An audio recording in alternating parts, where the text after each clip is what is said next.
증거로 채택된 자술서는 위법하며 악랄하 강제된 고문에 의한 것입니다. 따라서 원천 무효로 사용할 수 없을 뿐 아니라 절대로 사용되어서도 안 되는 것입니다. 아울러 본 변호인은 고문을 주도했던 차동영 경감을 증인으로 신청하는 바입니다. 자, 드디어 대망의 1위를 알아봐야죠. 그쵸. 오래 달려왔습니다. 법정 영화에서 이 영화를 만나게 될 것이라고 저는 굳게 믿고 있었지만 그랬어요? 드디어 이 영화를 만나게 되는군요. 진짜예요? 네. 그렇군요. 1위 영화는요? 안녕하십니까. 나이트 빅맨치로 명함 돌리가 변호사님들 우사스럽게 만든 독고다이 송우석입니다. 부동산 등기 그게 자잘하긴 해도 박리담회로 먹고 살만합니다. 브로커들한테 돈 갖다 바쳐도 돼서 좋은 면도 있고요. 그러면 맛있게들 드시소. 형님 먼저 들어가겠습니다. 국보법 자백에 포커스를 맞추고 하는 겁니다. 공안 형사만 14년째입니다. 눈깔 돌리는 것만 봐도 국보법 사건인지 아닌지 알지? 그걸 모릅니까? 국가는 국민입니다. 1위는 변호인. 아주 영화를 찍어라 영화. 축하드립니다. 한국 영화 변호인입니다. 네, 우리 극장 가다에서 갈았었죠. 그렇죠. 근데 우리가 극장 가다에서 우리가 극장 가다에서 다룬 영화가 리스트에 무려 1위를 차지하다. 네. 처음이죠. 사건이죠. 그렇죠. 예. 그러니까 이게 새롭게 리스트에 편입됐다고 봐야죠. 그렇죠? 우리가 겹치기 출연은 웬만하면 안 하려고 했는데 근데 진짜 이 법정 영화는 이 영화를 해야 될 것 같아가지고 비록 나온 지 3, 4년밖에 안 됐지만 우리가 이거 개봉하자마자 보고 온 게 엊그제 같은데. 네, 잘하셨어요. 예. 예. 좋았어요. 예. 네. 다시 보는데 설거지하면서 보다 또 울었어요. 그렇죠. 그렇죠. 그 장면에서 나도 막 울었죠. 안 울 수가 없어요. 예. 변호사님아 나 좀 도와줘라. 근데 저는 이번에는 저는 그 장면 말고 저는 그건데. 어디요? 아이고 아줌에 한번 안아봐도 돼. 거기는 뭐 한번 안아봐도 됩니까? 진작 터졌어요. 됩니까? 이거 뭐 그냥 얘기해요. 그냥 바로 들어가요? 예. 오래된 빚은 얼굴과 발로 갚는 거대. 근데 오늘은 진짜... 공짜다마. 예, 우리 거기서 나는 울었는데. 거기 아니야? 알았어. 좀 이따 얘기하고. 영화 다 울었어. 영화 소개 좀 해주시고요. 네. 2013년 네. 양우석 감독의 영화입니다. 이 양우석 감독은 이 영화 찍고서 뭐 그다음에 영화가 없어요. 그렇죠? 조용하죠. 예, 근데 뭐 지금 뭐 하나 하고 있다던데? 무슨 뭐 강철. 예, 뭐 준비하고 있겠죠. 강철빈가? 이제 뭐 정권 바뀌면 또 새로운 시대를 맞을 테니요. 예, 이거 뭐 이 영화는 블랙리스트 영화로 아주 또 유명했죠. 유명세를 한번 또 떨쳤죠. 네, 그렇죠. 예, 김기춘 비서실장이 이 영화를 보고 그렇게 블랙리스트에 집착을 했대요. 예. 빨갱이 영화라고. 예, 문학의 진보 인사가 정치에 영향을 미칠 목적으로 영화를 만든다라고 믿고 이런 회사들을 제재해야 된다라고 하면서 이 영화를 포함해서 여기에 출연한 사람들, 연출한 사람들 뭐 이런 사람들이 다 전반적으로 블랙리스트에 올라간 것 같아요. 저희 제작한 영화사도 네. 마찬가지고. 네. 네, 어쨌든 양우석 감독의 영화입니다. 그리고 송강호가 송우석이라는 변호사 역을 했고요. 네. 그리고 곽도원이 나옵니다. 차동영 경찰이죠. 형사죠. 경감인가? 공안 형사죠. 예, 공경찰. 그리고 김영애 씨, 고 김영애 씨죠. 그렇죠. 네, 얼마 전에 돌아가셨는데요. 최순애 아지매로 나옵니다. 그 국밥집 국밥집을 아줌마. 하는 국밥집 아줌마. 네. 그리고 그 집의 아들 박진우 군. 이 박진우 군을 변호하는 이제 송우석이 변호하면서 이 사건에 연루가 되는 거고요. 네. 임시완이라는 배우가 그렇죠. 있습니다. 이 친구가 제국의 아이들 소설. 네, 맞습니다. 네. 이 뒤에 또 드라마 미생까지 그냥 뜨면서 그렇죠. 네. 아주 장그래로도 아주 대박을. 그렇죠. 그러네요. 그리고 오달수. 이분도 참. 천만여자. 그렇죠. 예. 박동호라는 그 사무장. 그렇죠. 또 나오죠. 아주 첫 등장부터 빵 터지죠. 커피를 그냥 드시다가 그냥. 네, 그리고 송영창 씨가 판사로 나오고요. 네. 조민기가 검사로 나옵니다. 그렇죠. 그리고 이성민이라는 배우. 이 배우도 이제는 주가가 굉장히 높아졌죠. 그렇죠. 그러네요. 예? 이성민이라는 배우가 이윤택이라고 그 동창, 부산상고 동창이고 그 기자를 하고 있는. 이성민도 미생으로. 네, 맞습니다. 유명해졌죠. 네. 그 전에 골든 타임. 그렇죠. 골든 타임. 그걸로 확 떴죠. 확 떴다가. 예. 그리고 저는 이 배우가 참 눈에 이렇게 자꾸 밟히는데 송우석의 아내 역으로 나온 이항나라는 배우가 있어요. 그래서 너무 좀 짠하잖아요. 보고 있으면. 그렇죠. 예. 2014년 청룡영화상에서 나무주연상, 여우조연상 받았고요. 여우조연상은 김영애 씨가 받았습니다. 최우수 작품상도 받았네요. 백상예술대상에서는 영화 신인감독상, 영화 작품상 받았고요. 대종상에서는 시나리오상, 신인감독상, 여우조연상 받았네요. 네, 이게 내가 봤더니 우리가 무용부 극장 가다 세 번째인가로 이걸 했어요. 지금 우리 20번이 넘었죠. 30번이 넘었나? 하여튼 되게 많이 했는데 그래서 이 영화를 우리가 12월 말에 보고 그쵸. 1월 1일 날인가 업로드를 했었더라고요. 그래서 찾아보니까 이 영화가 뭐 몇백만이 넘었네 막 그러면서 근데 그때 녹음 분위기가 막 다들 좀 우울하고 이래가지고 새해인데 왜 이렇게 우울하네 막 이런 얘기를 했더라고요. 내가 지난주에 이거를 변호인을 다시 한번 들었어요. 우리가 녹음한 거를 그 차에서 이렇게 들었는데 분위기가 답답해. 진욱이는 막 쳐 울어가지고 말을 못 하고 있고 김 PD도 막 말을 하고 싶은데 자기 검열에 걸려가지고 말 못하고 막 울분을 막 터고 있고 나랑 최 과장이 좀 얘기하다가 그냥 그러고 말았어. 뭐 영화는 다 좋았다 그리고 다 별 5개 막 하고 김 PD만 뭐 보든지 말든지 뭐 걔네 화나가지고 그렇죠. 하여튼 보든지 말든지 다 봤잖아. 그랬었더라고요. 근데 그게 벌써 이미 또 이 영화가 벌써 3, 4년이 지났네요. 영화가. 그쵸. 그래서 이번 법정 영화에서 다시 꺼내가지고 불문율을 깨고 겹치기 출연을 했습니다. 근데 여러 가지로 우리가 3, 4년 동안 많은 일이 생겼잖아요.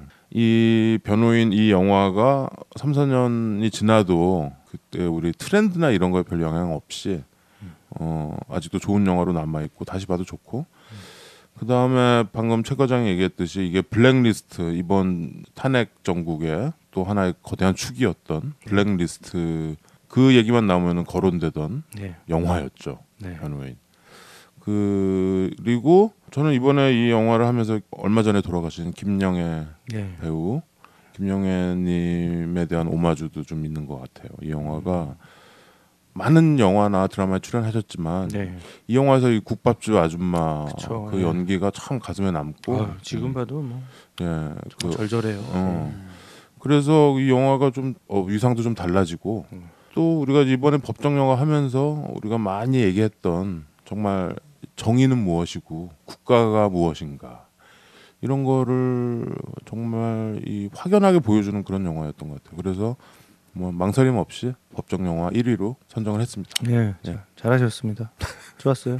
네. 진욱이 지금 벌써 또 울고 있어. 너 왜 아무 말도 안 하고 또 진욱이 그때 안에 우리가 그 영화 보면서 진욱이가 뭐 수건을 가져갔네 뭐 본 걸 또 보는데 또 우느라고 막 그랬다 그러는데 진욱아 얘기 좀 하다 울어. 진욱아 넌 왜 또 장면이 막 생각나? 아니 저기 김영애 씨 딱 나올 때 저는 확 터져가고. 그렇죠.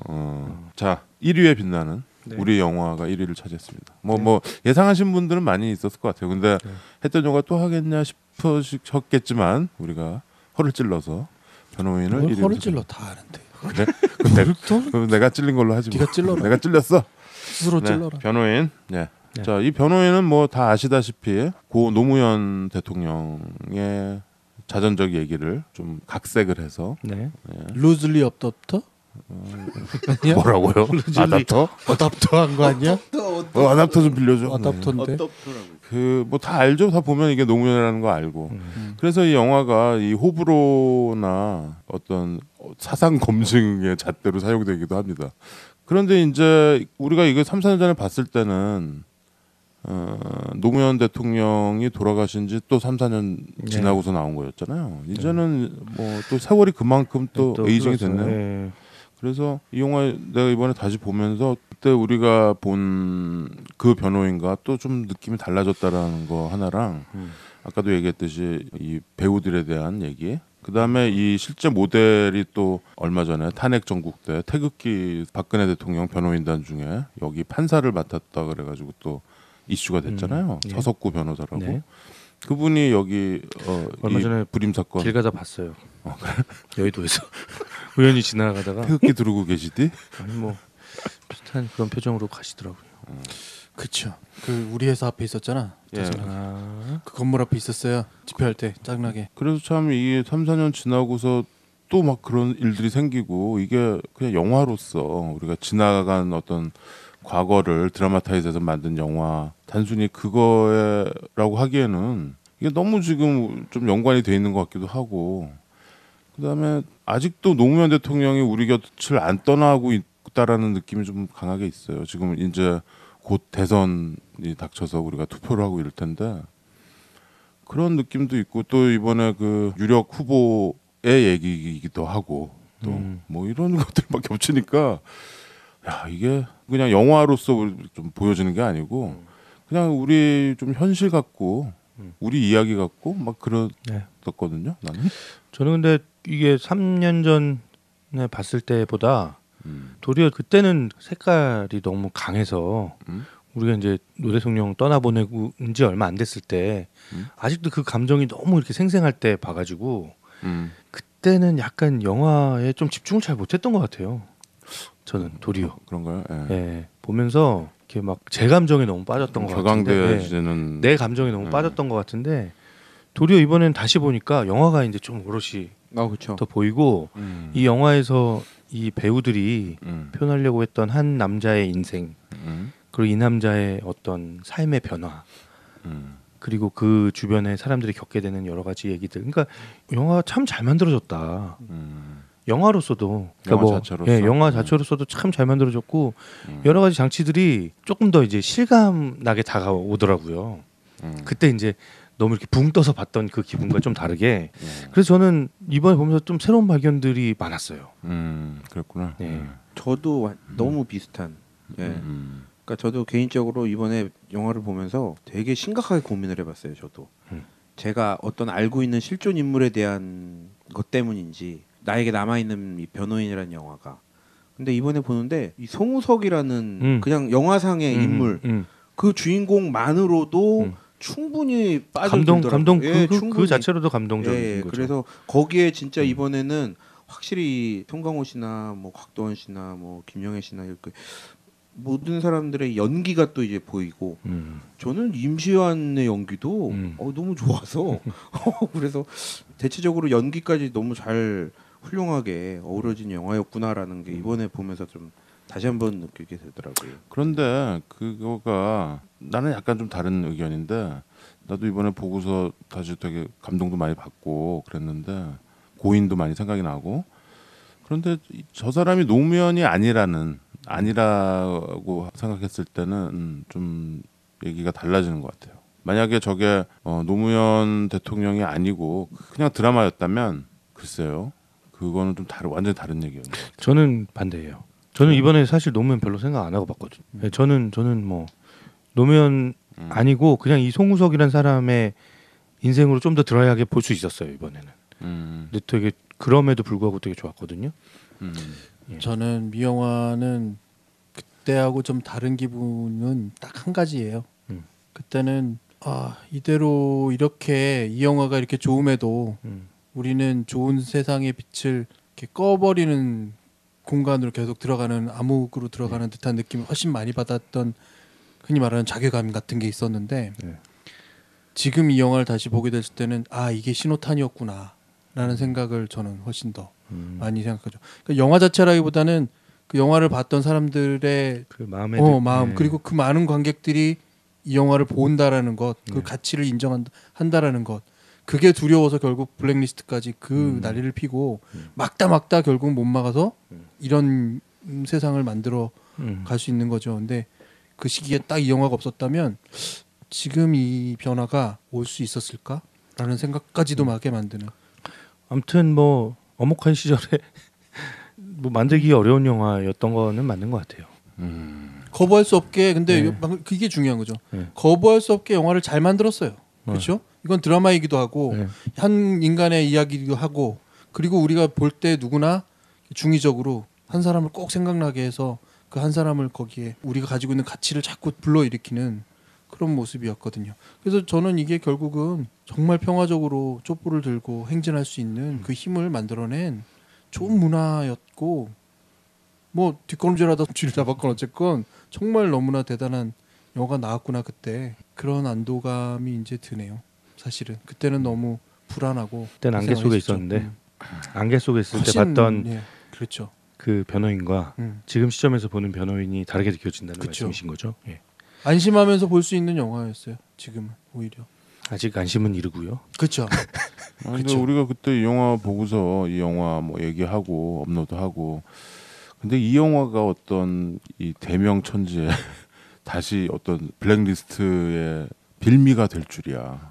근데 빌미라기보다는 이미 이런 영화가 아니라도 착착착착 진행했을 거야. 그렇죠. 왜냐하면 이게 우리가 지난 영화들 얘기하고 또 이 영화 자체가 80년대 초에 있었던 사건을 가지고서 한 얘기였잖아요. 네. 오래됐고 그 광주 이때 아닙니까? 광주 항쟁 네네. 그 시대 때 얘기를 다시 다룬 건데 그건 뭐 뒤에 뭐 문학 작품도 많이 나왔고 영화도 많이 나왔고 그럴 뿐인데 이거가 다시 또 이 사람들의 어떤 사상 검증을 한다라는 거 자체가 완전 블랙 코미디였던 것 같아요. 지금 근데 그걸 주도했던 사람들은 지금 빵에 들어가 있죠. 몇몇 아직 재판이 아직 안 끝났기 때문에 어떻게 될지 모르겠는데 또 이렇게 역사의 한 페이지가 이렇게 이 영화를 기화로 쓰여졌다라는 것 자체가 웃지 못할 우픈 상황이 되는 것 같습니다. 예, 뭐 그때도 했지만 변호인 대충 어떤 얘기인지 조 과장이 한번 짚어주면 네. 좋겠네요. 이 송우석이라는 인물은 뭐 부산 상고를 졸업한 걸로 나오죠. 그렇죠? 네. 사실 사실이네. 예.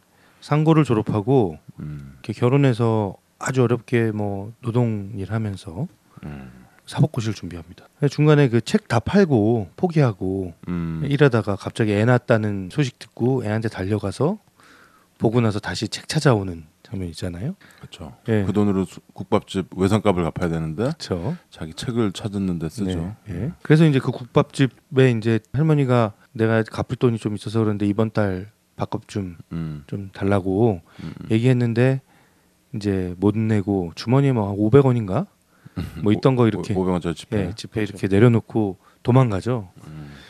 근데 이제 그러고 나서 변호사가 돼요. 이제 판사가 먼저 되지. 예, 판사. 예.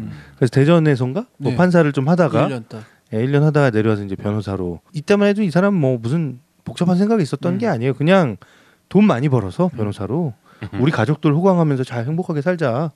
그게 목표였던 딱 그런 그렇죠. 예, 사람이죠. 근데 너무 인간미가 철철철 넘치는 사람이죠.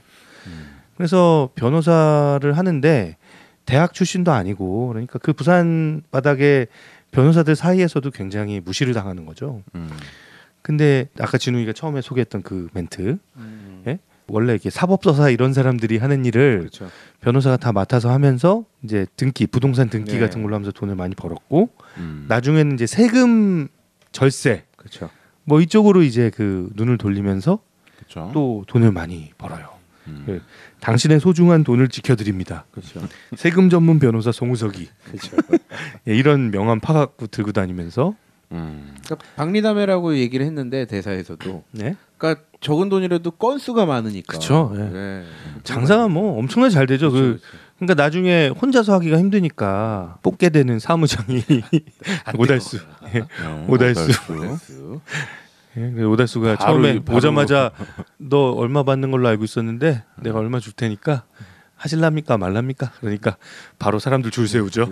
오달수가 서류 저- 먼저 오신 대로 저한테 서류 저한테 주시고요. 뭐 그러면서 그러고 이제 아내랑 돈을 막 벌기 시작하니까 우리 이사 가자고 막 지붕에서 쥐 다다다다 뛰어다니고 그러니까 우리 아파트로 이사 가자.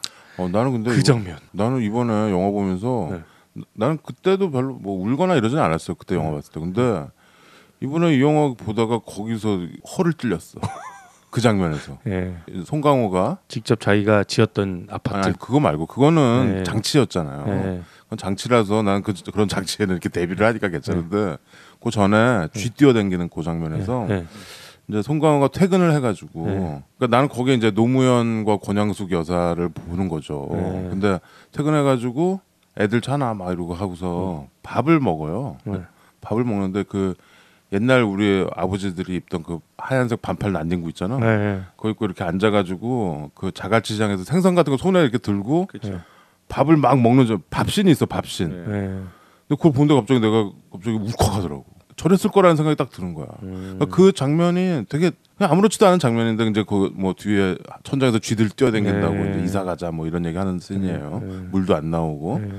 근데 거기 그 씬에서 이거 되게 개인적으로 내가 완전히 그러실 것 같아요. 역습을 당해가지고 예. 정신이 없더라고. 거기. 그 장면 처음이 그렇죠. 막 뛰어들어오자마자 화장실로 뛰어가서 야, 오줌 눌 시간도 없이 이랬다 막 그러면서 무슨- 봉투를 탁 던지는데 네. 봉투가 나 꼬깃꼬깃한 네. 그 아, 지폐 돈 든 거야. 정리 좀 해오라고. 와이프가 돈 번 거. 오늘. 그러니까 그거를 정말 돈 그렇게 벌면 얼마나 재밌겠어. 막 네. 그 돈을 다 일일이 세 가지고 이렇게 쭉쭉 피면서 밥 먹으라고 밥 차려다 주고 자 이제 우리는 정말 희망을 품고 막 이렇게 산다라는. 근데 그게 노무현의 모습일 뿐만 아니라 사실은 그게 우리 그 어머니 당시에 아버지의 그 모습인 당시에 거지. 부모님들 세대에는 그런 게 그렇죠. 있었겠죠. 예. 그렇죠. 나는 그래서 그 씬에서 이렇게 좀 약간 좀 얻어맞고서 자세를 다 잡고서 아 저는 저는 아파트 씬, 아파트. 그 장치라고 하셨지만 음. 저는 그 장면을 완전 히 까먹고 있었어요. 그래서 아니 저 집에 이제 아주 의문스럽게 송강호가 딱 그 파인애플을 딱 들고 집에 들어가서 아 집 참 잘 지었네 그러면서 아 경치도 좋고 아유 누가 지었는지 참 튼튼하다 막 그러면서 그러니까 아줌마가 도대체 왜 이 남자 뭐지 막 이러는데 저기 아래층 8층에 집 나왔는데. 집 나왔는데 그거 뭐 저기 2천에 내놨던데 2,500 드릴게 이사 한번 하고 500 버시는 겁니다. 뭐 모자랍니까? 막 이러잖아요. 근데 그 장면이 저는 저 사람이 왜 이 집에 저렇게 집착하지라는 생각을 하다가 그 집이 나중에 이제 그렇죠. 자기가 정말 이렇게 애 낳고 막 고생할 때 자기가 거기서 일했던 현장이었던 거잖아요. 공사 현장이었죠. 처음에 자기가 쓴 글이 남아있죠. 예. 그러니까 아내가 딱 집에 들어와서 이제 처음 이사 올 때 아유 새 집인데 뭐 낙서가 돼 있네 뭐 그러니까 뭐 아빠가 이 집 지은 거다 막 그러면서 애 보면서 막 얘기하는 그 장면에서 저는 그런 느낌이 뭐 오더라고요. 그런 건 뭐 이제 네. 드라마타에서 된 거죠. 어쨌든 예. 픽션이죠. 어쨌든 근데 이제 성공한 이제 송우석 변호사가 이제 뭐 복잡한 거엔 안 얽히려고 해요. 그렇죠. 그냥 돈 버는데 그냥 혈안이 돼 있고 그리고 요트 타면서 그 요트 그 요트가 참 호화 요트라고 알려진 그 요트 타면서 이제 자기가 뭐 올림픽 나가고 싶다고 뭐 이런 얘기도 하고 그렇죠. 근데 이제 복잡한 사건에는 안 엮이려고 하는데 자기가 그 돈 안 내고 떼먹고 도망갔던 그 아지매한테 성공해서 가족들 외식하자 그러면서 이제 국밥집에 찾아가죠. 아줌마 저 기억하십니까? 그렇죠. 하면서 바로 그때 제가 돈 떼먹고 도망갔던 앤데 정말 고맙고 죄송하다고 그렇죠. 이제야 왔다고 그러면서 이제 그 왜 오다수 데리고 이제 그 다음부터는 줄차 그 집만 가잖아요. 오다수가 굉장히 막 지겹지도 않냐고. 오늘도 국밥, 내일도 국밥. 근데 그 국밥 먹어봤어요? 그 부산 쪽에 아, 먹어봤죠. 국밥? 예. 국밥 맛있어요. 그거 몇 번 먹을 수 있어요, 사실. 진짜 그거 맛들이면 맛있어요. 며칠 먹을 수 있어. 저 되게 좋아하는 집 있는데. 나도 나는 맛있어, 맛있어, 맛있어. 맛있죠. 네. 거기 오달수 씨한테 계속 그 얘기하잖아요. 매번 바뀔 때마다 그 정구지 넣으라니까. 계속 정구지. 정구지 넣어야 맛있어 또. 정구지 넣으라니까. 정구지 넣어야 맛있어요. 먹으라니까. 정구지가 파전이죠. 아니 저 네, 부추전. 부추. 예. 부추. 정구지 전이 부추고 부추전이고. 정구지는 부추. 정구지는 그냥 부추인 거야? 네. 네. 아무튼 예 그런데 이제 그 집 아들인 이제 그 대학생이었어. 박진우라는 친구가 뭐 이렇게 야학 같은 거 하면서 뭐 이렇게 책 읽는 모임 같은 걸 하는데 이제 얽혀 들어간 거죠. 예, 흔히 이렇게 말해서 공안 사건을 일부러 조작된 공안 사건을 만들어서 그냥 책 읽는 애들 붙잡아다가 그렇죠. 얘들이 마치 그 북한을 뭐 찬양하고 고무했다. 그렇죠. 라는 식의 그럼 뭐 동년 사건이죠. 예? 이게 얽혔다라는 표현이죠. 그쵸. 네. 제대로 된 얽혔다라는 네. 표현이 여기서 나오는 거죠. 그래서 뭐 E.H. 카의 뭐 역사란 무엇인가 이런 책을 불원도서라고 하고 분단 시대 역사 인식. 예. 아무튼 그래서 이제 이 친구들이 잡혀 들어가서 고문을 막 당하고 어우. 근데 이제 이 북밥집 아주머니가 막 매달리니까 자기는 이거 복잡한 일 얽히기 싫은데 근데 들어가서 이제 보다 보니까 이제 얘도 눈이 돌아가는 거죠. 예? 빠져나올 수 없게 되는. 그래서 주변 사람들이 다 말리고 또 그 와중에 또 막 엄청나게 큰 건수가 있었는데 발로 차버려요. 그러면서 이제 이 인권 변호사의 길을 걷게 되는 그리고 그 재판을 겪으면서 그 변화하는 이 송우석의 이야기를 담고 있습니다. 네. 방금 우리가 아주 일상의 이야기를 하면서 감동하는 이유가 뭘까를 갑자기 생각해 보게 됐는데 나는 이 영화에 정말 잘 그려진 장치가 있다면 국밥집 아주머니가 혼내는 장면. 송우석을 혼내는 장면이. 그러니까 오히려 다 용서하고 돈 떼먹고 도망갔다고 생각하는 그 친구를 다시 보니 그래 너무, 성공하니 너무 고맙고 반갑다고 맞아줬던 그 어머니가 예. 말하자면 성공했다고 유세하는 거냐? 넌 이미 이 부류의 사람들이 아닌 것으로 길을 가는 거냐라고 한번 정말 크게 꾸짖을 때 그 연기가 참 잘 됐어요. 왜냐 그 아들한테 뭐라고 했을 때 그 얘기 듣고 너도 공부 똑바로 하는 식으로 막 훈계하니까 네가 어디서 훈계질이냐? 너 말하자면 속으로 이런 거지. 그래서 성공했다고 해서 그 사람들 다 무시하고 네 한번 넘어는 옳다고 하고 어려운 사람들 보지 않으면 안 된다는 모습을 거기서 다 가르쳐주죠. 그렇죠. 근데 송우석이 거기서 못 느껴 사실은. 그쵸. 뻘쭘해가지고 뻘쭘해서 가죠. 예. 나를 이렇게 홀대하네? 내가 이렇게까지 막아서 밥 먹고 그랬는데 나를 이렇게 홀대하네 하고 돌아가는 거예요. 근데 소금 뿌리잖아요. 근데 나는 이 변화가 우리한테 감동을 주는 가장 큰 요소라고 보는 거죠. 그랬던 사람이 자기하고 연관이 있었건 어쨌건 간에 이건 이러면 안 되는 거잖아요. 라는 그 한마디로 모든 거를 반전시킬 수 있는 거죠. 자기 가졌던 거 다 내팽개치고 그 말 한마디로 이건 정말 이러면 안 되는 거다라는 걸 깨우침으로 인해서 인생을 완전히 바꿔버리는 그 모습에 사실은 그때도 똑같은 걸 느꼈지만 나는 그러고 살았나. 내가 가지고 있었던 오류들이 있잖아요. 내가 가지고 있었던 막 잘못했던 것들 그렇게 한 번에 딱 깨치고 이러면 안 되는 거잖아. 내 걸 다 버리고 살았나. 라고 했던 말을 그때 했던 거였어요. 나도 막 나는 그러지 못했다. 그렇죠. 자, 근데 이거 이 변호인은 처음에 영화 시작할 때 나오죠. 뭐 이거는 뭐라고 실화가 이상한 파라독스를 가 있어. 뭐 이건 실화인데 허구라고 뭐 이런 얘기가 있죠. 처음에 시작할 때 뭐라고 여기에 나오는 등장인물은 전혀 사실과 뭐 무관하다 이런 식으로 아니 뭐 허구라고 그러는데 또 영화 끝나고는 또 뭐 역사적 사실을 또 뭐 이렇게 또 써놓고 그렇죠. 이상한 자기 검열을 했어. 아무튼 이 변호인은 뭐 누구나 알다시피 이제 노무현 전 대통령 역을 송강호가 했고 그 사람이 이제 송우석 변호사라고 헷갈려요. 그렇게 나오고 정말 실제 이제 역사적 사실을 가지고 아까 그 동백님이 아니고 불임 사태냐 이게 불임. 불임 사건. 부동년 여기서는 부동년 사건이라고. 부동년 사건. 실제로는 불임 사건. 불임 사건. 그게 이제 서울에 있던 항림 사건을 부산 항림 사건이라 그래서 불임 사건이라고 했죠. 그러니까 쉽게 얘기해서 이제 대학생들이 뭐 독서 단체하고 야학하고 이런 애들 잡아가지고 빨갱이다. 빨갱이 용공 조작 사건이 그렇죠. 나중에 다 무죄로 됐고. 그렇게 했던 그 사건을 다루고 있어요. 근데 실제로 노무현 대통령이 그때 그 사건을 맡았었죠. 근데 이 영화에서 나온 것처럼 뭐 국밥집 아줌마 아들을 변호하려고 그렇게 한 건 이제 그건 이제 드라마로 꾸민 각색이 된 거죠. 근데 이제 역사 사실은 정말로 노무현 대통령이 판사하다가 부산 내려와서 변호사하다가 이 불임 사건을 시작으로 해서 인권 변호사를 했고 87년 지나면서 정계에 입문하게 되죠. 김영삼. 김영삼 밑으로. 이 여기에 나오는 선배 변호사 있죠? 그 사람이 이제 고 김광일 변호사, 김광일 그 김영삼 라인이었죠. 그 김영삼이 그 3당 야합을 하는 바람에 참 이게 족보가 이상해졌죠. 참 그거는 정말 역사적인 치명적인 과오였던 것 같아요. 아무튼 김영삼 개로 시작을 했다가 그 3당 야합 때 노무현 대통령 꼬마 민주당으로 갔었죠. 그걸 반대하고 꼬마 민정에 대해서 그 뒤에 스토리는 뭐 우리가 다 알다시피 그건데 우리가 잘 모르던 이 사람이 인권 변호사 했을 때 시절을 고기를 딱 스포트라이트를 비춰서 한번 꺼내본 거죠. 좀 드라마를 만들고. 근데 참 뭐 대본도 되게 깔끔하게 잘 됐던 것 같고 재밌고 또 앞에 이 속물 변호사의 때 모습도 좀 코믹하고. 진짜 반대편에서 보면 뜨끔했을 것 같아요. 저는 이번에 이 영화를 보면서 약간 이렇게 빙의 돼서 한번 봤거든요. 내가 김기춘이라면. 이 영화를 보면서 어땠을까? 뜨끔했을 것 같아요.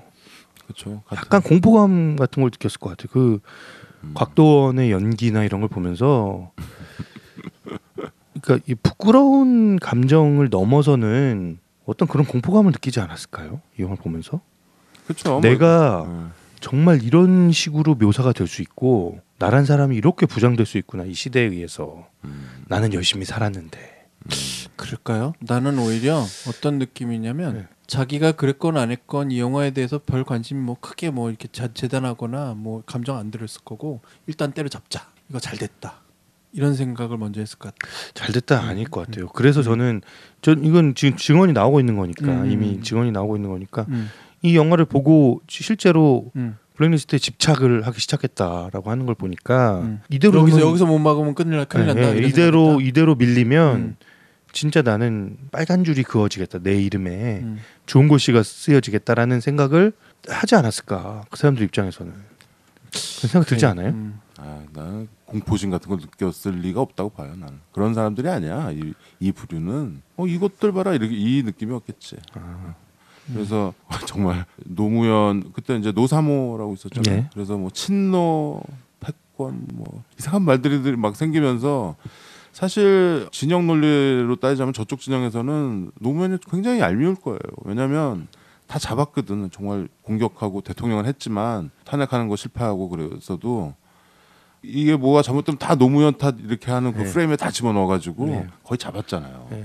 그래서 완전 말살했다고 생각했는데 그래서 진리겼다고 생각했는데 예. 노무현이 또 마지막까지 그 승부사 같은 어떻게 보면 승교자가 된 거예요. 그러니까 다시 완전히 전세가 역전돼서 사람들이 그리워하고 좋아하고 좋은 거 자꾸 생각해내고 그립다고 그러고 뭐 이러니까 그거 얼마나 꼴보기 싫겠어. 그런 와중에 이 영화가 나온 거지.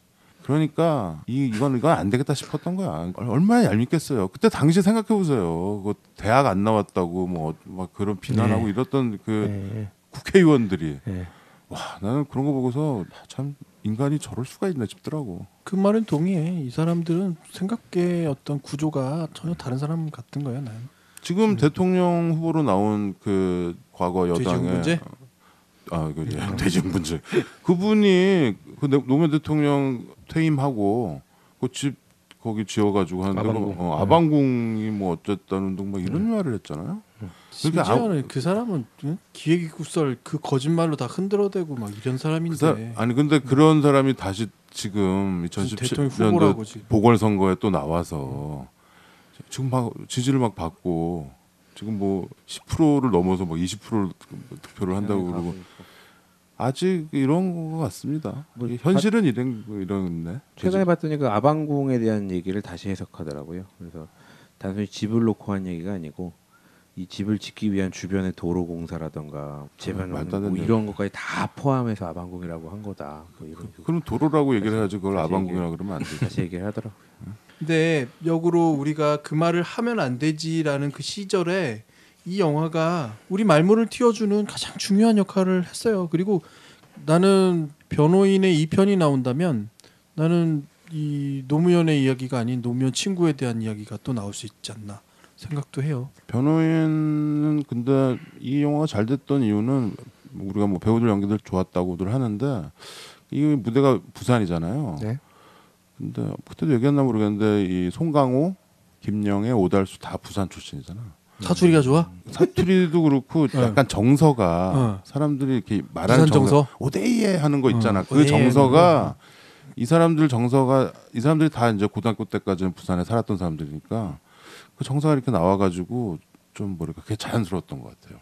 근데 반면에 저번에 우리가 판도라 보고 와서 내가 좀 어색했다 그랬잖아요. 사투리나 이런 것들이 이 정도의 이 케미칼이 없었던 것 같아요. 근데 이거는 김영애 씨도 부산 여상 출신이고 판도라에도 나오셨었죠. 판도라에서 내가 유일하게 사투리가 잘했다고 그랬잖아요. 이 영화를 처음에 크랭크인 할 때의 그 배우들은 과연 어떤 생각을 했을까요? 이 시나리오를 받아들고 분석은 됐을 것 같고 결국은 또 그걸로 인해서 또 블랙리스트에 쌓였을 때는 또 어떤 생각을 했을까? 두려운 마음이 있었겠죠. 그 실제로 그 펀딩 자체의 문제가 굉장히 많았고 그 제작사였던 뉴라는 제작사 있잖아요. 거기는 진짜 완전히 도박을 한 거였대요. 이 당시에 뭐 너무 압박도 심하고 외압도 심하고 그래서 굉장히 그 제작 과정에서 고생이 많았다는 그런 인터뷰 기사를 본 기억이 있어요. 근데 그때도 얘기했지만 이 영화의 구할은 송강호였었던 것 같아요. 구할 정도가. 송강호가 만약에 이 역을 안 맡았다면 그렇죠. 그러면 쉽지 않았을 것 같다. 그런 생각은 좀 들긴 해요. 그렇죠. 사실 송강호가 뭐 고 노무현 대통령이랑 닮았다거나 그런 거 아니잖아. 안 닮았죠. 그런데 참 그게 이렇게 투영이 돼요. 그런 것들이 굉장한 연기의 힘이었던 것 같고 나는 사실 송강호라는 배우를 이렇게 썩 안 좋아했어요. 왜냐면은 이 약간 악센트 같은 것도 좀 있고 사람이 왜 이렇게 인기가 많지? 나는 약간 그거에 대한 거품인가라는 생각까지 있었는데 그래요? 난 그랬어. 솔직히 아니, 그렇게 많은 영화를 찍고 그러니까요. 그렇게 많은 모습을 보여줬는데 영화를 잘 안 본 거 아니에요? 그거 다 봤지. 다 봤는데 형 저기 우아한 세계 뭐 이런 거 형 좋아하시지 않아요? 싫어하지 형. 싫어했나? 내가 우아한 색을 싫어했거든. 싫어했어요. 그래서 좀 이건 좀 아니다 이렇게 싶었는데 변호인을 보고 이 사람 진짜 연기 잘하구나. 괴물 어땠어 괴물. 괴물 미량. 미량은 좀 그랬어. 근데 하여튼 이 변호인을 보고 이 왜 사람들이 송강을 좋아하는지 알았고 나도 그 바 중에 하나가 된 것 같아요. 확실히. 박쥐는 박쥐도 별로야. 박쥐는 영화가 별로야. 의형제. 의형제는 뭐 좀. 하여튼 하나씩 계속 넘버 3는 넘버 3. 관상. 환상은 잘했지. 걔는 월- 좀 자기가 좋아하는 스타일이 있어. 그거 벗어나면 좀 안 좋아해. 원래 난 최민식을 좋아했는데 요 변호인 한 여기들을 전후로 해가지고 한 5년 전 이렇게 해가지고 내가 좋아하는 페이보릿이 송강호로 바뀐 것 같아. 변호인이 큰 치명타를 입혔지. 큰 공헌을 했지. 명량. 큰일 날 뻔했네 송강호한테. 아유 그냥. 큰일 날 뻔하셨어요. 예? 예, 황정민 그래서 어떠세요? 황정민. 황정민 좋아. 근데 정말 이 변호인의 구할은 송강호였던 것 같고 지금 다시 봐도 그렇네요. 물론 이제는 조연들 예를 들어서 아까 이성민 같은 배우들 네. 지금 굉장한 그렇죠. 스타가 네, 됐잖아요. 근데 이때 당시에는 저 사람 많이 보는데 이름도 잘 모르고. 그렇죠. 그럴 때였죠. 예, 근데 그 사이에 그렇죠. 이번에 저기 주연으로 보안관이라는 영화도 이제 개봉해요. 그런가? 주연급 된 지 몇 년 됐죠. 그렇죠. 네. 근데 이 영화에서 이제 속칭 기레기가 돼서 네.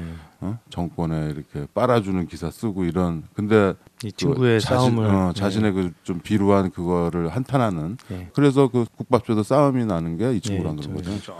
근데 그리고 나서 아주머니한테 뺨 맞고 소금 뿌림 당하고. 근데 쫓겨나죠. 뒤에서 멋있잖아요. 뒤에서 우리 옷 계란 갈아입는 맞고 거. 계란 맞고 화장실 딱 들어와서 보는데 옆에서 셔츠도 벗어라 말. 와이셔츠 벗어. 예. 자기 옷 벗어주죠. 네. 예, 근데 변호. 그때 우리 극장에서 봤을 때는 이 배우가 뭐 이렇게 크게 눈에 안 들어왔는데 지금은 이성민이라는 거 존재감이 있으니까 또 다르고 확실히 이게 영화는 좋은 영화는 계속 봐야 돼요. 그리고 곽도원의 이 무게감. 아유 뭐 이때 곽도원이 거의 처음 그렇죠. 등장했던 거잖아요. 그러니까 이 전에 황해 다음에 번져의 전쟁. 범죄의 전쟁에서 나왔었죠. 예. 그 다음에 이제 변호인 정도인 것 같은데. 그렇죠. 번져의 전쟁에선 검사로 예. 나왔고. 근데 이거 항상 좀 비슷한데 좀 약간 근데 섬찟해. 여기서 예. 여기서 섬찟하죠. 이 차동영 이 경감으로 나온 고문 경찰. 예, 여기서 정말 셌어요 이미지가. 셌죠. 예. 화장도 약간 메이크업도 그렇게 해갖고. 그러니까 이 이미지를 연결해가지고 타짜까지 갔어. 그 타짜 2편에 나왔거든. 타자 2. 근데 저는 여기서 그 차동 이 형사 공안 형사로 나오는데 거기에서 연기 고문실에 송강호 찾아오고 밖으로 이제 막 격투신같이 하나 그치. 뒹굴다가 밖에 애국가가 울려 펴지니까 갑자기 갑자기 차렷 이러더니 애국가 나오는 동안 저는 그때 가슴에 손을 얹고. 이 시대가 이 시대구나. 갑자기 근데 우리도 그러지 않았냐? 나 어렸을 때 공차다가 그렇지. 그 애국가 했던 나오면 것 같아요. 서서 했던 것 같아. 그랬던 것 같아요. 네. 잠깐 멈춰서서. 예. 그게 이제 전두환 시대까지 했죠. 그때 극장에서 영화 보기 전에 애국가 나왔었어요. 그래서 뭐 아까도 얘기했지만 이 영화가 지금 우리 현실에 좀 이어져 있고 맞닿아 있는 지점들이 있잖아요. 뭐 여기에 나왔던 실존 인물들이 아직 다 살아 있고, 아까 서석구 변호사 얘기도 했지만 그 최병국 이 검사 중에 한 명이었던 그 최병국 검사는 나중에 그 새누리당 국회의원하고 얼마 전에 그 사람이 저기 무슨 늘 푸른 한국당인가 이거 그 이재호 의원 있죠 거기 나오는데 같이 있더라고요. 그 최병국 검사 이 아직도 있어요 이 사람들이. 그래서 누구는 죽고 누구는 살아 있고 그 비틀즈 노래 있잖아. Some are dead and some are living in my life. In my life. In my life. 누구는 살아 있고 누구는 죽었고 뭐 그런 참 감상이 젖어들게 하네요. 그 시작할 때 다른 거 빼고 영화적으로만 좀 생각을 해서 이 송우석의 인물로 들어가서 한번 영화를 보려고 그랬는데 재밌게 봤다고 그랬잖아요. 봤더니 법정 영화임에도 안에 발전 씬이 있어요.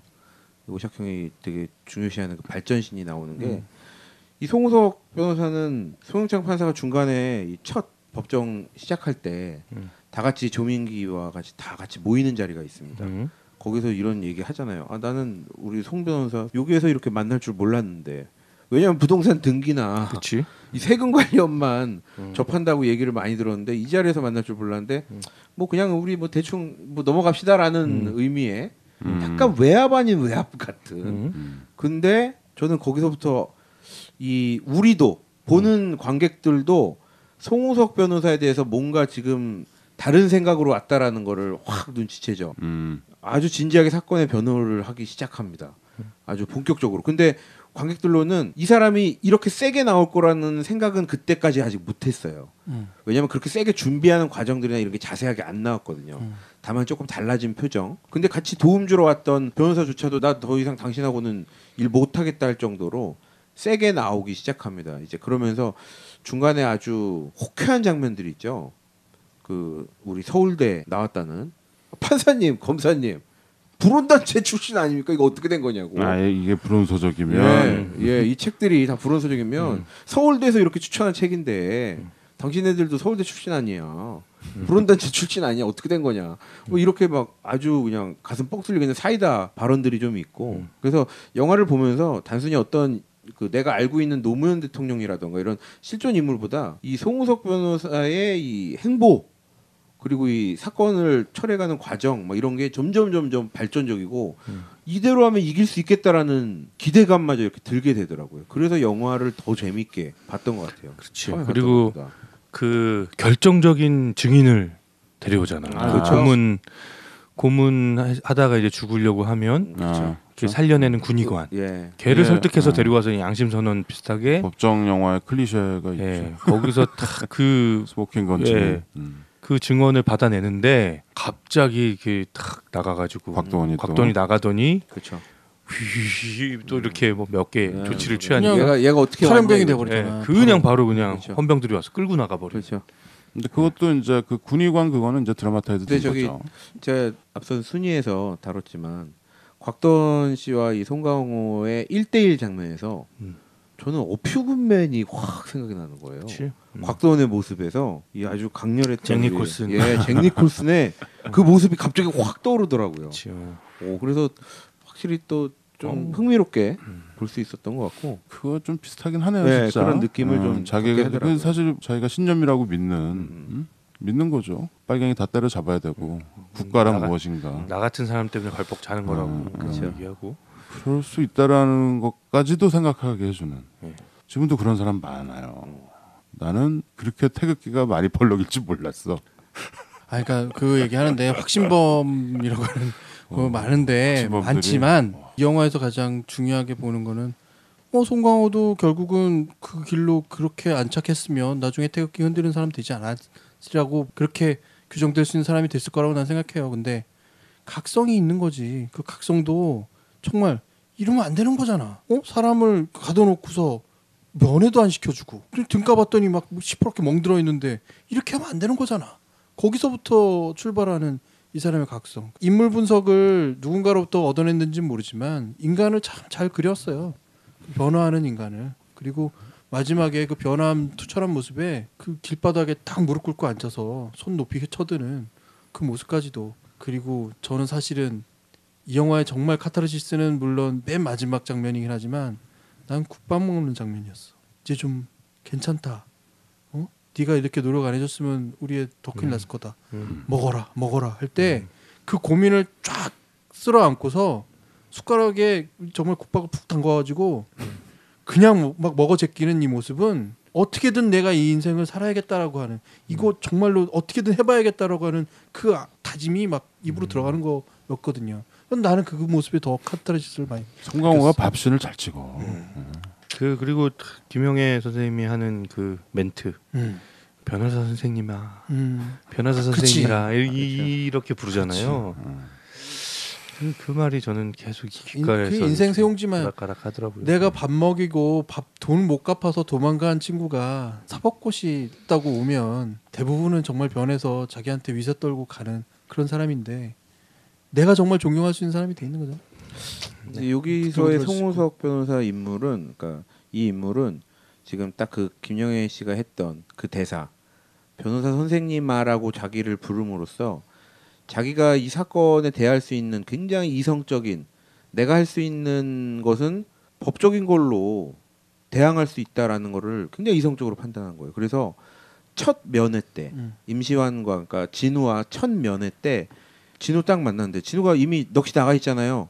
저는 밥도 잘 먹고 있습니다. 저는 아무렇지 않습니다. 막 잘 지내고 있습니다. 막 엄마도 쳐다보지도 않고 변호사가 왔다니까 막 얘기하다가 엄마를 보고선 이제 이 진우도 울음을 터뜨리죠. 엄마. 예, 그러면서 엄마가 끌어안고 쓰러지는데 온몸이 진짜 멍자국이 있는 거. 김영애 씨는 이 순간에 엄마니까 내 자식이 이거 왜 몸이 이렇게 됐냐, 왜 다쳤냐, 이게 어떻게 된 일이냐고 거기에 아주 감성에 잔뜩 젖어서 연기를 하고 있는데 그 와중에 송강호가 할 수 있는 일, 송우석이 할 수 있는 일은 굉장히 이성적으로 판단해서 질문들을 하고 있거든요. 고문당했냐? 누구한테 맞았냐? 신문 중에 뭐 맞은 게 있었냐? 폭력이 있었냐? 이런 것들을 계속하면서 몸을 체크하고 하는 게 이제 그때부터 이미 어느 정도 이제 준비가 돼 있는 거. 감정적인 것도 막 올라오고 있지만 이거를 내가 맡은 변호 요게 책임을 다해서 굉장히 이성적으로 막으면서 차분차분 또 준비를 해갈 수 있는 그런 연기들을 좀 볼 수 있어서 되게 또 근데 다른 게 요 보이더라고요. 참 근데 이 영화에서 중간에 무슨 건설회사 뭐 이렇게 그 그렇죠. 부자가 찾아오죠. 네. 무슨 건설. 예. 근데 그 사람이 그 자기 실제 유학 갔다고 왔다고 하면서 하는 근데 얘기들. 그 사람이 그 강금원 회장이에요? 그건 아닌가? 그건 몰라요. 그거는 그것까진 다르- 모르겠네요. 그건 다르고. 스폰서? 근데 그 강금원 회장이 이 그 스토리가 또 있죠. 변호인을 못 보고 돌아가셨나? 그렇죠. 음. 노무현 대통령 돌아가시고 몇 년 있다가 돌아가셨는데 이 영화를 못 봤어. 보셨으면 좋았을 텐데. 참 그렇죠. 예. 글쎄요. 이 방송 듣는 무용부 패밀리 여러분들도 뭐 이 노무현 대통령 좋아하는 사람들도 있고 싫어하는 사람들도 있고 안타까워하는 사람들도 있고 왜 그랬을까 그러는 사람들도 있고 막 여러 가지 복잡한 심정들이 있을 거 아니에요. 우리 시대 사람이니까 우리가 뭐 지금 무슨 이순신 장군 얘기하는 거 아니잖아요. 그렇기 때문에 여러분들이 이 영화 보면서 다 그런 감정들을 이게 3년 전과 또 다른 감정을 우리가 좀 추스리게 된다라는 거. 그런 의미에서라도 이 영화를 한번 더 보는 거가 중요하다라는 거. 그리고 저런 사람들도 있어요. 이 영화 나는 도저히 못 보겠다라고 하는 사람들이 있어요. 너무 그 아파서. 우리가 배치모라는 영화 지금 못 보는 것처럼 그런 분들도 있어요. 근데 이제는 보셔도 될 것 같습니다. 이제는 이번 보시고요. 연휴에 보세요. 네, 이번에 좀 보시고. 어린이날 연휴에 보시면 되겠네요. 그리고 투표장으로 가시면 되겠습니다. 네. 그렇죠. 투표장으로 가면 되죠. 한 생각. 근데 나는 이 영화는 이제 뭐 영화고 그런데 다큐멘터리 중에서 그 무현 두 도시 두 이야기. 도시야기? 두 도시 이야기라고 있어요. 그날 그쵸. 볼까 말까 하다가 보면은 좀 그럴 텐데 뭐 이러다가 얼마 전에 봤어요. 제가 최근에 봤는데 이제 그 노무현과 백무현, 예, 백무현, 네. 고 백무현, 예, 고 백무현씨죠. 돌아가셨죠. 두 그 사람 만화 이름 그리던 분이죠. 예, 만화 그리고 둘 다 이름이 무현인데 그거 봤는데 거기 후티지가 되게 많이 나와요. 노무현 대통령 후티지. 그렇죠. 뭐 되게 우리가 못 보던 것들이 되게 많더라고. 그렇죠. 그러니까 그것도 한번 보셔도 될 것 같아요. 이제는 보세요. 거기서 선거에 지고 나서 그 자기 지지자들한테 하는 말들 들어보세요. 네, 보시고요. 네, 뭐 이렇게 해서 우리 법정 영화를 정리하도록 하겠습니다. 예, 42번째 에피소드는 이렇게 하고 여러분들이 그 피드백 주셨으니까 가늘고 길게 가는 것대로 가늘고 길게 하루에 영화 4개씩 녹음하고 이러지는 않는 걸로. 처음을 생각해 봅시다. 하루에 10편을 다 한 적도 있죠. 12시 시작해서 다음날 새벽까지 8시인가 9시까지인가 했던. 근데 생각해 보면 그게 더 짧게 했던 거예요. 그치? 10편을 하는데 밤새요 짧았겠습니까? 이런저런 영화 보다가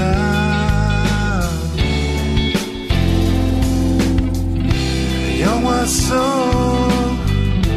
주인공 흉내를 내곤 했었어.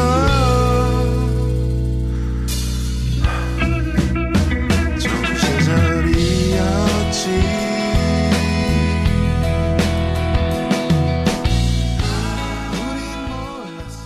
클로징 주문, 최종 50번째 에피소드를 완수할 때까지 무용보를 집행유예 없는 무기 고생에 처한다. 다만 그동안의 고생을 참작해 가끔 치킨을 다량 섭취하는 것은 허락한다. 이상. 무용보 42번째 에피소드 일동길이 법대로 해 법정영화 탑10 마칩니다. 들어주셔서 감사합니다. 아우 수고 많으셨습니다. 주문 김치 양념반 프라이드 반 돼지고기 그래서 김치찌개 많이 넣어서. 우린 몰랐었지만 와 완전 맛있지. 전구질러 전구질. 수고하셨습니다. 순댓국하고 순댓국은 전라도 지이고